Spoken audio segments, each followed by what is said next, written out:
All right, everybody. Are we live? Are we live? Yes, not live, but we are recording, I suppose. And as always, welcome, welcome, welcome, welcome. Aloha, namaste, asheoleng to everyone who's ever feels called to watch this. My name is Naraya, and I am here with the Seed People Spotlight series that I created to showcase and highlight some of the really outstanding and incredible people that are in one way or the other in various functions associated with the turning of the ages mystery school. And here today with me, I am privileged, really feel privileged to be here with Gemini Brett, who is our school's favorite astronomy teacher and celestial storyteller. So Gemini, welcome, welcome, welcome, welcome. It's absolutely fantastic to have you here with us. Thank you. It's a treat. It's my honor. It's really so sweet to have been invited, and I look forward to seeing where the stars take us. Yeah, they who are in charge. Well, obviously, I do this very much out of self-interest. I have my Venus in Gemini, and that means there's eternal curiosity, and especially about people, their life stories, and all kinds of details that might shape them and form them and make them walk this way, that way. And so your name, which is probably not your birth name, is Gemini. Tell us a little bit about that, please. I'm not exactly sure how I came to Gemini Brett specifically or how many other names I had tried, but basically it was me creating a moniker for social media. When I started practicing, I really loved the idea of just kind of being that magician on the hill that people find out about word of mouth. But I had a particular client that's like, dude, you need like a website and you should be up on Facebook. And I was like, what? So they can like accelerate my robot replacement? No, thank you. But she convinced me and she actually helped me. But when it came to enter a name, I didn't want to use my birth name, which is Brett Joseph. Because, it's astrology and I wanted to preserve maybe my opportunity to teach in academic circles down the road or whatever. I've long also appreciated the truth that in the magical tradition, folks often take a second name. But basically, it was me just trying to find something so that I wouldn't put my birth name in. And I don't know what else I tried. I can find like my first post there to try to see like what the chart is for when I like renamed myself, because it's how I'm known now, right? And why did I choose Gemini Brett? Because I had been at that point studied with Daniel Giamario in this tradition where there's an image of us kind of learning and moving towards the ascendant and coming from the moon. And I have a Gemini moon and a Gemini rising sign, right? So I have like Gemini on both sides of the story from that regard, which feels particularly Gemini at that. And so Gemini Brett rather than Scorpio Brett, which is my sun sign, I have astrologers like get angry at me. They're like, you're not even a Gemini. What do you mean by a Gemini? We are all seats on the wheel, and Gemini moon and Gemini rising. And having become a student of traditional astrology more and more in my life, like I was born at night, right? So the moon is said to be my sect light. And if in the day they would call you a anything, they would call you a your rising sign. So I'm in the right place. That's how it happened. Beautiful, beautiful. I love that. And also, maybe there's some, I don't know, Leo aspect in your chart as well, because Leo can make it up any way they like. They can create. Gemini as a free electron can kind of do that as well. Just do as we like, right? Break all the rules, don't accept the rules, make it up as we go. So, do you have anything Leo in your chart as well? Yeah, I do have Saturn in Leo. The IC of my chart is also in Leo. All right, all right, all right, all right. Good, wonderful, wonderful. Obviously, you are an astrologer in your own right and not necessarily do everything you do according to the shamanic astrology paradigm or TOTAMS astrology paradigm. And that is wonderful. And you have a long-standing history with Daniel's school now in its third wave as the Turning of the Ages Mystery School as well. Share a bit about that. Yeah, I mean, I would say that on another level, I'm very young and new to this, and it's really such a treat when I connect with people who are like, "Oh, I was hanging out with Daniel in like the '80s, um, or whenever it was," and it's so cool with Daniel too. It's like, "Oh, yeah, with Daniel Giamario in Hawaii, or with Daniel in Oregon, or Daniel in Joshua Tree, or whatever, Timbuktu." And so, yeah, it's always fun to come across that. And it's typically people who were introduced to the magic and the mysteries of the living sky by Daniel. Yeah. Um, for me, I was, first of all, at a point in my life when I really needed some deep healing after some, quote unquote, poor decisions led me into a dark night of the soul and a complete need for restructuring. My sister had actually bought me my first tarot deck. And that was in a sense I guess my gateway drug. But most importantly, I had in that time of my life had been working deeply with plant medicines and to try to find some healing and understand who I was.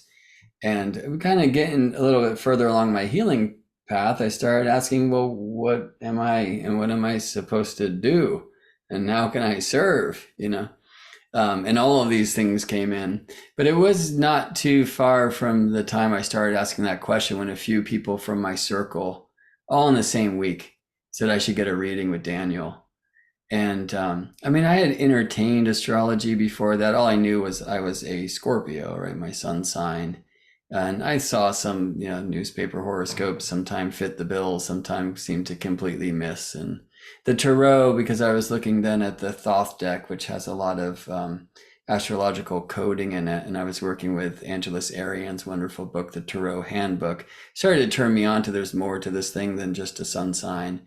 But it was really Daniel's book, the Shamanic Astrology Handbook, the book with Kaylin Castell, that first introduced me to, there's a rising sign and there's a Venus sign and all of the things, right? So while I was on Daniel's waiting list for a few weeks in November of 2012 was the first time we got to connect. I had read the book a few times, and when we did connect, I kind of read my chart to him according to his paradigm, and he corrected me in a few places where I had missed. But it said like, hey, that was really good, and you should consider this. And then he told me a bunch of things that nobody should know about me, right? And so I was very sold. And at that same time, I was heading down to Peru for some healing and to celebrate the end of the beginning of the end of the beginning of the world and whatnot on December 21st, 2012, where I was at Machu Picchu at the time. But for the weeks before, I was at a healing center in the jungle. And I was sitting with a lot of really open people who were on their path. And I just discovered this new tool of astrology, and I had my little app and was looking at charts with people and really found it was a great place where, I could help people help themselves.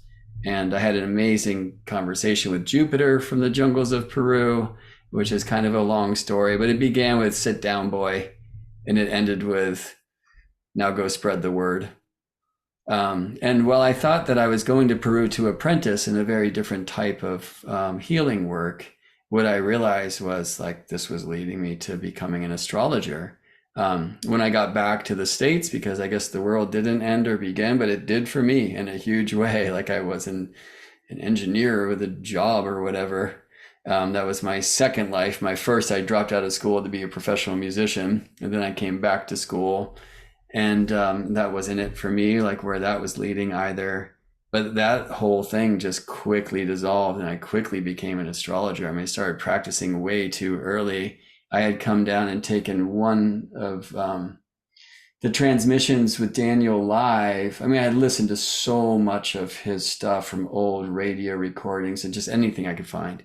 But I came down, it was February of 2013, to Sahuarita, Arizona, where he was living at the time, to do the complexes and transits class, which is a really powerful. And like during the class, I'm kind of a quick student, right? I'm like writing all these things. I was like, oh my God, I have like there are 13 things happening at once. And so it was a really powerful time to be in it. There's like a asteroid hit the Earth while we were in it. It was like a very powerful time. And yeah, I got back from that, and I was just like trading astrology for massage and acupuncture and the like. And people started asking what I charge. I was like, no, I don't, but they wanted to send people my way, and I would have like literally had Daniel's book at my side. Wasn't trying to profess any kind of mastery, but really found that this was a great place. Astrology, I'm sure you have as well. Many of us have. Like, it's a language where we can take all of our kind of esoteric studies and funnel them through. And at that time, my work was called More Than Astrology, which is really trying to emphasize that point. Well, which is what the school does as well. It's I did a presentation where you were as well in at our previous annual gathering in Oracle about, it included things that I really most appreciate about this paradigm. And one of it is that it's not only astrology, it's also about ceremony, cosmology, spirituality. So as you say, it really brings in a lot more through and side by side with the actual study of astrology, which in this case also is, as you say, your rising and your moon, both in Gemini, is a very different paradigm. It shows us and teaches us about the directional flow of our soul, the intention we came in to most express and learn about and be curious about in this lifetime. So that obviously ties very much in with what you are just saying. Mm. Yeah, and And for folks who are hip to the technique and the language, what makes the Gemini ascendant different from the Gemini moon in this paradigm's point of view is that to use Daniel's wonderful language, I've graduated from the University of Gemini with a degree in Pisces, and now I'm studying for the Virgo degree at that same Gemini University. So different trip. Mm-hmm, mm-hmm. Wonderful, wonderful. And you just mentioned you also are and have been a professional musician, and I've seen you obviously play your saxophone brilliantly, masterfully in Oracle as well with the TOTAMS Jam Band. So much more to these events also that is to be seen from the outside. So, but you're also combining that with astrology, with the stars somehow. So I'm very curious about that. Yeah, I mean, the thing I joke about, because having found that astrology is my right livelihood and how I'm designed to make a living, is when I was a kid, I wanted to be an astronaut, and then I watched that movie, The Right Stuff, and it was like, I'm not going to do all that, And then I wanted to be a star, right? I was like playing saxophone and touring around the country and playing hundreds plus shows a year with great musicians. When that ended, I went back to engineering school because basically I'm a good musician, but I played in a band with great musicians. So all these guys are big names now. And the bigger we got, the smaller I got. And this felt also like Saturn in Leo and the third in some ways, and my nativity and the sun, square with the sun. It's like, because like I knew myself to be like holding us back in some regards. But the good news is, like, being around these genius musicians forced me to ask this question, well, what am I great at? Like, what is my thing? And I just didn't know until astrology came in, right? So when I did come back to school, I studied aeronautical engineering because it was like, well, why don't I just send some probes to Mars if I'm not going to go myself? But then basically came to terms with the truth that if I graduated with that degree, I'd likely be working for weapons manufacturers, and no thank you. Right. So, I mean, fortunately, things aligned so that I found my way here. But looking back, it's like, oh, I wanted to go to space. I wanted to be a star. I wanted to send robots to Mars. And I guess that means astrologer. Anyway, my passion for astrology, just as it does, took the full on center stage for a long time. And I also had, before I found astrology, found my sobriety in January of 2012. And part of that kind of necessitated that I leave the music club scene for a while. I just couldn't deal with all the energy in the air with people drinking and the drugs and stuff. It wasn't really a challenge for me to stay clean. It was a challenge for me not to take on somebody else's hangover, because my like intuitive and empathic gifts were starting to open up. And like at first they can feel like a curse, right? So learning how to navigate all that stuff, part of it was like, all right, I need to like leave the music scene. My relationship with my saxophone, which is my primary instrument, then also really changed. I like looked at my horn one time, who was built in Paris in 1968. She's 7 years my elder. And I was like, wait a second, like you're older than me. Like, what do you want to play? Why did I never ask you? And then trying to realign that relationship. But now, I mean, because I'm such a airy kind of mental cat, I'm always looking for more and more ways to keep myself grounded, which beautifully happens just as I engage with the sky. And I know you know this, Naraya, like when we look up, somehow we know where we're looking from and what we're looking through and all of these things, right? So the astronomy side of our craft has always been so important and necessary. And so it's like just perfect that I first was introduced to astrology through Daniel, right? Mm-hmm. And through the school that has such a living sky focus. But then the other sides of our craft that I've come to learn through the tradition are musical harmony, which they called number and time, sacred geometry, number in space, where astronomy is number in space and time, and then number itself. And that's the old tradition called the quadrivium that really has completely guided me into my cosmology and the framework that I practice astrology from and teach and explore. And so these days I'm just like learning piano chords and playing with vibrating strings like on a monochord like Pythagoras did, to try to figure out harmony and how that relates to music. And one of the great things that I do to help people experience their chart in their body mind is to work with one of my old bandmates, Eric Deutsch, who's a just master grand piano player. And I have a very simple system that I utilize to translate birth charts to like harmony.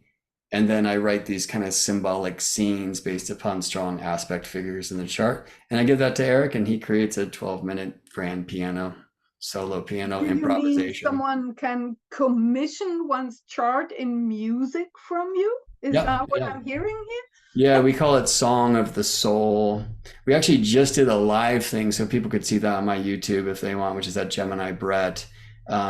It's powerful. I mean, I had found it before that sometimes I was sitting with the client and I was trying to get after something that in their chart just felt like, kind of an entanglement. And like the story wasn't coming up. Like I just couldn't get there with them. But then I'd break out like, a melodica like this, or sit at the piano and like play a chord that I use in the system that kind of associates with that type of framework in their chart, and then show them that tension, and then show them where it releases to, and just not show them, not speak about it, just like let them hear it and experience it in their body, right? And then the story would come out. Musical affirmation that you can play over and over and listen to over and over again. I mean, now I feel tempted. Christmas is coming. The geese are getting fat, to get myself a nice present. No, yeah, honestly, we're actually... I don't know when this will air, but I'll just tell you afterwards a discount code, because we've got them for 2/3 price right now for Christmas, and we can only record, I think, 12 more. So I'll let you know. All right. Yeah, might apply. Awesome. No, that's this will be launched with our next newsletter. So coming weekend. Oh, brilliant. We'll be on. No, it's not. Well, I'll just tell people, if they're interested, you could find Song of the Soul at my website. That's geminibrett.com. But also if you do geminibrett.com/song23, It will take you to the discount link if it still exists, because at some point we're gonna have to pull the If you plug just because send me Eric these goes on links, tour. I'll pop them in the description box of this video once it Great. gets published. That would be absolutely awesome. I Thanks for anyway that. wanted to ask, about what your specialties are, what you are up to right now. That certainly seems to be something that is very much in your heart, in your mind, and that you're really good at. And what else are you up to at the moment? I know you have also done the Lunar Stencil seminars with Daniel. So that's a series of events that anyone who is interested in that can get via the TOTAMS website, but also via your website. Is that so? You know I what? don't It's not know. up there right now because my website is a mess. Oh, okay, Um, okay. Most yeah, websites are like my messes. courses So page should have 1,000 things, and they currently have one, and one's in the wrong place, and that's just my bad. it is on ours, so that's great. But it leads also to this amazing thing about the Lunar Stencil, and I think that's coming up where we are in Lunar Standstill season already. Our school will have our next annual convergence or great gathering in Callanish in Scotland, the Outer Hebrides, to see the moonwalk on the land. I've been personally there years ago when I did not know anything about this, but it was when the moon walked the land. And only afterwards I thought, whoa, when I saw it, it was like totally magical. It really was magical. And I had no idea what I was witnessing, but I saw the moon walk across that body of the old woman of the Moors, which is a hill in the distance, and the moon rises, and it doesn't come above the ground. It just rolls across her body from the navel to her third eye, and there it sets again. It's But did incredible. you just kind of randomly end up there on a night when the moon was at standstill in Oh, Capricorn, we or did was you just go because island hopping the Outer Hebrides with my family in our rickety old Land Rover with a vintage mini caravan to hide in from the Scottish midges should they come out, and read Harry Potter to my kids on rainy days with hot chocolates and those kind of things? Yeah, no, we happened to be randomly there during that time. We had no idea. amazing? Yeah, it was really amazing. So anyway, anything else that you might want to say about that um, Lunar Standstill? Well, the class was super cool. I'll just say, like, my side of it, because Daniel and I teamed up, like, his side was the mysteries and speaking about these amazing places like Callanish or Chimney Rock or some other places. To share personal experiences and what he feels there. And like what I did is just like went nerd style and showed the astronomy of what a lunar standstill is and how like that comes through extreme lunar declination, which happens when the north lunar node reaches zero tropical Aries and Y and yada yada yada. And it's a very actually beautifully animated and detailed astronomical. And then fortunately, it's not just that because Daniel's also speaking about the magic and the mystery of the thing. So yeah, check that out. You can get that at the Totem site. It's amazing. There's a longer like astronomy course that you can find through my site, which is called Sacred Astronomy. And it's a long jam and riddled and beautiful. And it's something that eventually I'll be recreating. Like I feel that's like one of my yeah, I mean, the greatest thing that maybe I can contribute to astrologers, because like the totem school, I'm very interested in helping astrology understand that this isn't just a map of the soul, but it's also a map of the living sky. I like to say it like this: astrology is so much more than some symbolic language alone. Astrology is the poetic breath of nature. And when we re-nature our astrology by reconnecting to the living sky, we will remember the roots of the rules and the proofs of the astrological equations we use, you know. So I'm always interested. I'm always out at conferences, even at some hotel in a city with people outside, showing them how they can find the midheaven. And I just really want to help ground astrology in that way. And I didn't know it, but this career has forced me to become a visual artist and an animator and all of these other things, trying to like learn these softwares in such a way that I can, at least if I can't stand next to somebody and point to the sky with them, like show them, how this would look outside. And students in my astronomy work, they always are given homework to be outside, connecting with the different cycles and that, you know. So Mhm. that's something that I've always loved. It's always been in my bones. It's something where Daniel and I really connect, where I connect with this totems paradigm in a huge way. But then I just bounced through like a series of astrological obsessions.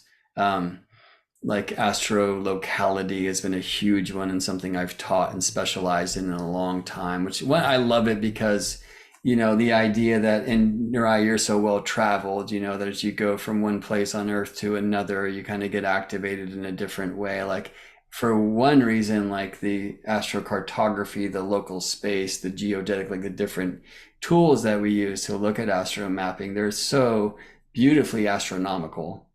But on another level, and part of my language, but in a sea of weird shit that astrology is, the astro map stuff seems to take the cake. It's like when I'm just like, what? Like that is impossible. And there it is, you know. But my current obsession is with harmonic astrology.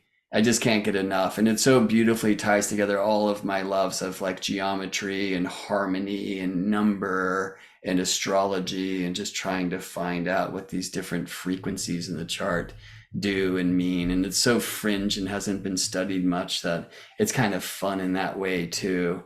Um, so yeah, that's where I'm at in this Yeah, no, moment. that's really fascinating. You're such a niche person in that way. You know, you have these very intricate specialities that anybody who has a vague interest in can really go like in awe and wonder, like, oh, wow. And I've had this, you know, personal privilege to stand under the real dark night sky with you in Oracle, and you uh, telling celestial star stories masterfully. It was absolutely exquisite. That made memories for forever. I don't think I can ever Oh, forget those things, really.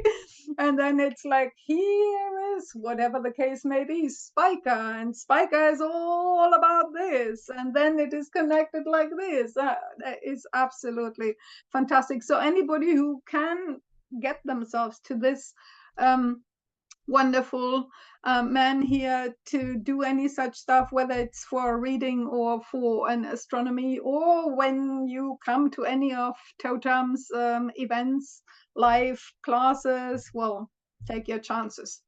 I yeah, highly so I should recommend. say, just in case folks here are at the NORWAC conference in Seattle in May, I'll be teaching there. I'm doing a Okay. workshop, and make sure, please, to introduce yourself. Usually I do things at night and just let people know word of mouth, and we go out to the park and point to the sky. And obviously in Seattle, it's not like it was in Oracle, Arizona, where the sky is super I open. wonder. Yeah, but really, like when we're in places of like urban light pollution, it's kind of easier to learn the zodiac constellations and whatnot because they stand out. And sometimes it can be overwhelming when there's so many stars up there, right? Yeah, and I'll also be at the Conscious Life Expo in Los Angeles in February, which like Ooh, isn't so an astrologically focused thing, right? It's like mystics from all walks of the way and the extraterrestrial folks and the and whatever. I'm really excited. Like there's a lot of different people who have been strong influences of mine from different fields that will be there. And I'm stoked to see like who I get to run into and what kind of extraterrestrials are around, I guess. just like you and I, right? Hmm. Nothing special to meet there. Okay, so I want to get to the next collaboration you are having up with TOTAMS, which is we're doing this 2025 council preparing for 2025 TOTAMS Council. That is the correct title of the event, running for 3 days from December 27th through to 29th. And then on the 30th, I'll be moderating a panel to really bring everything together, summarize, and offer people best navigation strategies for this undoubtedly very turbulent time that is ahead of us. And you will be one of our presenters. I really look forward to that. What are you, without now diving into your entire presentation, what are you gonna share with us during that event? My favorite stuff. And so it will then take over as my new obsession, at least until that presentation's built. But it really is at the core, and it's kind of what I'm sure brought me to the Turning of the Ages Mystery School in the first place. In fact, when I met Daniel, I had just for the second or maybe third time been reading the great work called Galactic Alignment by John Major Jenkins. May he, I shouldn't say rest, may he travel well wherever he is now. But it was cool because I I was, call it rest in potential. yeah, I love that. Right on. Yes, I'm on my way to meet Daniel and I'm reading that book and I'm reading maybe for the first time the intro because it's easy for me to skip that bit. And Daniel's mentioned in it, and I was like, oh, what a trip. Yeah, and so this whole idea of the solstice of the Earth aligning to the galactic core, which is like a very fundamental principle transmission of the Turning of the Ages Mystery School. And, sadly, like, as you know, most astrology schools, most astrologers aren't aware of this, which might be the most important thing that's happening there, right? And I'm showing how it's encoded in Washington, D.C. So that's part of the talk. It's looking at the third so-called Jupiter synodic return, which is an 83-year phenomena. And so in 2025, on July 4th, the Declaration of Independence chart for the United States that most use will have its third Jupiter synodic return. The first was the Civil War. The second was our entrance into World War One. Like in that sense, it doesn't look so pretty. But my intent is to show not only the kind of astrological code, but maybe more importantly, the astronomical code, because I'm sure that the Declaration was elected at a time when Mars and Jupiter and other beings were in the sacred hoop of stars, a very important place, a very important place for all of us, but to the school and through the school's transmissions. And I've learned to see actually how the painting that's called the Apotheosis of George Washington, which is on the dome of the Capitol building, is a star map that speaks not only about the sacred space of the sky, but also a sacred portal of time that might actually just be opening right now. So my hope is somehow this whole thing gets reactivated, remembered. I came across something I was listening to recently where an author posed a question in the title of a book that was, Will America survive 2025? This is a hope that maybe America could be revived in 2025 because she died a long time ago, and it's like time for her to come back. And maybe like our willingness to look at some of the disruption in the original code offers the opportunity to do it in a better way now. And I'm really hoping that this 2025 will be the return to something of more of a warlessness and mystery. But I'm excited to show folks like how you look from the Capitol building this way and it's the setting of Sirius, and this way the setting of Aldebaran and Orion's belt, and we'll get very astro-mythical and theological with it. But most importantly, I'll show you how it seems to be reactivated at these times. And just in the Jupiter returns, it was the Declaration of Independence. It was then the Constitution. It was George Washington's really weird death, which I'll be speaking about. And that's kind of every 12-ish years with Jupiter returning. But these big ones are these 83s. And I don't know, I feel a little optimism that it skipped World War II and a lot of things since, because we've just been consistently at war, as we all sadly know. But obviously this is a time where that's a very deep concern and fear, and I think rightfully so. We see it in many other places in the chart, but I'm hoping this magical tradition of ours can be revived. So I'll show you some places on the tour in DC where I'm sure they used to be like ritualistic rebirthing spaces, all the kind of chambers in the pyramid style that are now like broom closets.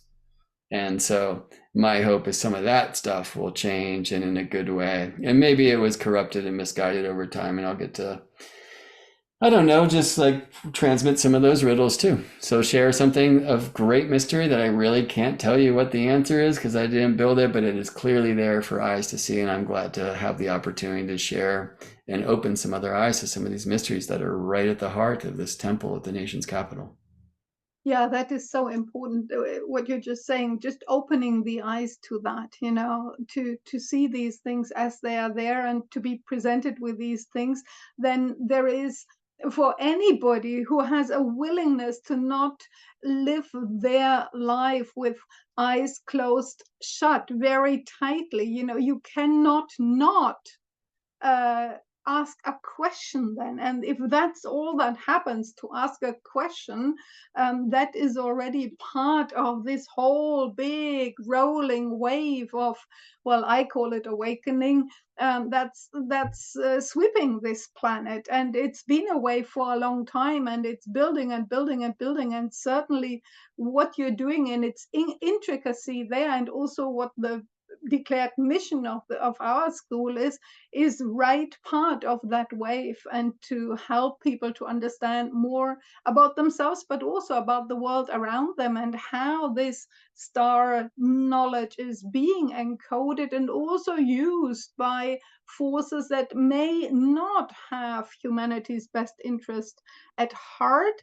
And the more we are aware of that, the more we can also stand in our own sovereign power and sovereignty to say, oh, this is tolerated in my space and this is not tolerated in my space. These are my values and this is not part of my values, when it comes to war and or peace, for instance. Yeah, actually just brought me to the Peace Monument in DC. I used to give tours in DC. My sister lived there for some time. And so when I'd go visit, I'd assemble the mystics. And it was like this really beautiful astro-mythical tour that was centered around 4 different myths that are all encoded in DC. And then at night, I'd show them some of these star alignments. And that awakening, I like to call it the awarening.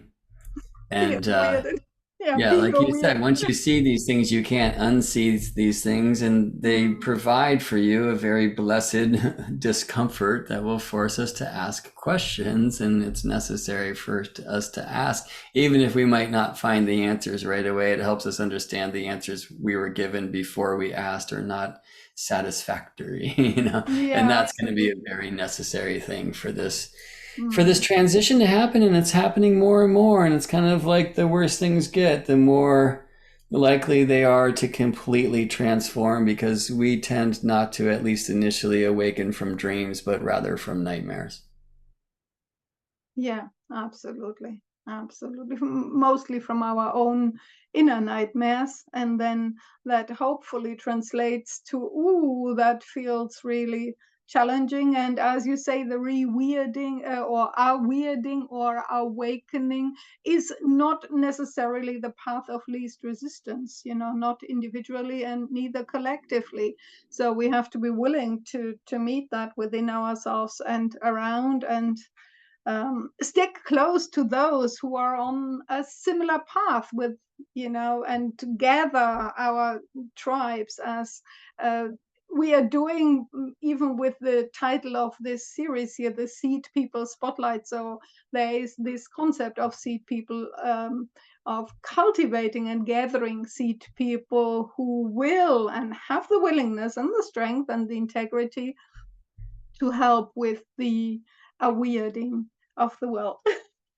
Yeah, it's a really brilliant collection, an eclectic collection of presenters. I'm really honored to be part. I really greatly look forward. Obviously, we will put a link to that event in the description box below, 27th to 29th of December, with a panel on the 30th of December, which I will be moderating.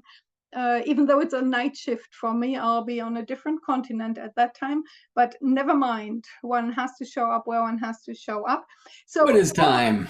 Yeah, I mean, absolutely. given the time, the season, I was going to do my favorite thing that I transmit at this time of the year, which is showing how Santa's sleigh is in the sky, and other astro mysteries of the holy days, which I think actually help us keep the magic alive once people awaken from some original story that was told in youth. I don't want to give things away here, right? Like, I'm a huge fan of, like, when the kid kind of shifts out of that space, had they been raised in it, to say, oh, that doesn't mean magic's dead. Like, you're just ready to enter the next level of your initiatory path. Dig this, right? So I love showing how Santa's sleigh is actually the Big Dipper, and Arcturus is Fantastic. You off should the offer red-nosed that for reindeer. kids, honestly. Parents should subscribe their children.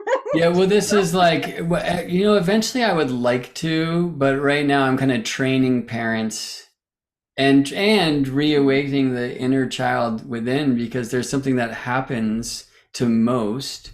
Right now, I know this isn't your history, right? There's Waldorf and amazing mystery schools, even in youth, and living in the land and on the farm and the like. But I went to like public school, and there's something that kind of happens. I've seen it happen with a bunch of nieces and nephews, of when like this one spell is broken, like there's a temptation to let all magic die with it.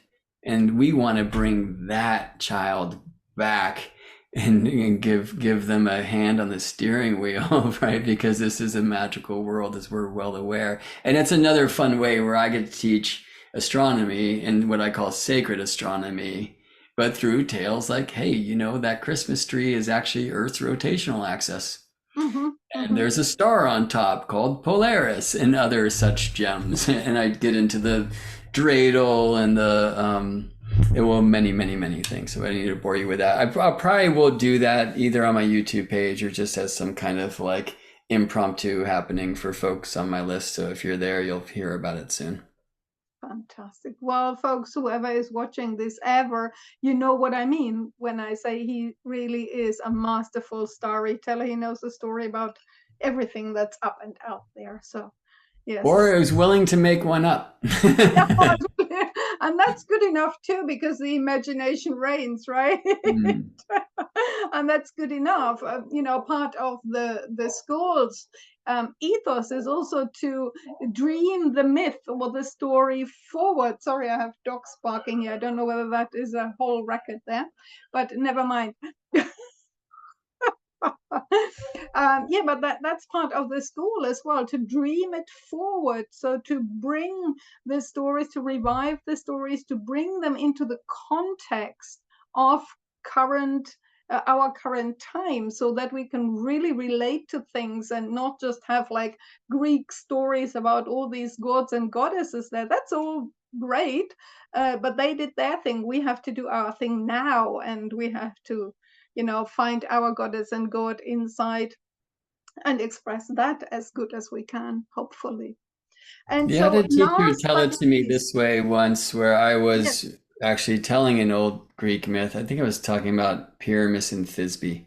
And and I invent like a bunch of characters, and I'm bringing kind of astrological archetype through, and like part of my there's many, many favorite things I have about the Turning of the Ages Mystery School paradigm, but one is just the way that the archetypes have been transmitted.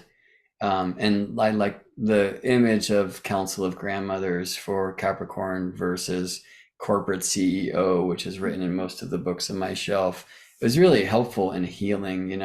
So in this tale, like I speak about the librarian and the grandmother and things that happen. And so I was telling the story to kind of a guide for me, a very important guide in my life. And I said, in the end, like, I just wonder, like, who am I to rewrite a myth? And he's like, I'll tell you who you are. You're a human being, right? And this is the cool thing about the stars. Like, we could connect those dots in many different ways, but the dots are the dots, And I find this in myths too. Like, I really love hearing people speak these myths. I have a hard time personally when people just like, oh, look, Perseus cut Medusa's head off. It's the patriarchy. It's like, do you know the tale? Like, he did it for his mom. Do you know who turned her hair into snakes? And, it's like, I think we should have some foundation and be rooted. But even as we're like speaking these things and sharing these things, one of the great gift of the storyteller, I think, is like the important gems are there, but the way that they're woven together is so unique. And just like you said, Naraya, like kind of dreaming new tales in here, it's so key. Like, in the way that we do harmony now, there's 12 notes, but the way you arrange them and the rest you put in between can take you from Bach to Metallica, or let's say Metallica to Bach to speak more of an evolutionary path. Sorry to be so biased. Anyway, I think that's so important in that ability to be in a living experience with the skies. The school teaches, like when we come to spirit, spirit comes to us. And that's the point of this thing. And making sure we're not just doing this. Astrology is a way out trying to justify my misbehaviors, but astrology is a way in, as I like to say. And also not astrology as some kind of imprisonment, but astrology as a source to freedom. Right? These Yeah, are the necessary absolutely. things. Especially if you treat it and use it in the intentional way, as in it does not describe how you are, but it describes who you want to become by the declaration of intention your soul made when you came into this lifetime. And once you actually, for me personally, once I discovered that highway there that was opening up in front of me, that is a beautiful journey to walk on that highway. It's quite majestic, actually. So I love that. And yeah, so we're coming kind of to the end of our time together, but I wanted to ask you also, is there Aw. anything?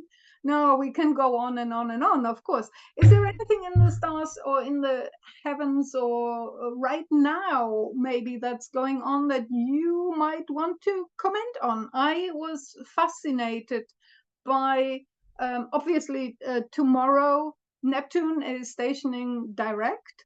And I was fascinated by Daniel's write-up in his recent weekly article about that also, that can potentially be felt if one is really tuned in, as that being held by the cosmic mother. And oh, that just soothed me. I'm in a big Neptune cycle right now. Talk about a walkabout, which is where I need that a lot, because so much on the outer level of my life has been stripped away, and it keeps moving and moving from one place to the other, to the other, to the other. So this place of a warm motherly cosmic embrace is just absolutely gorgeous for me. But is there anything, it might not be this at all, that's the top of the priority list for you right now?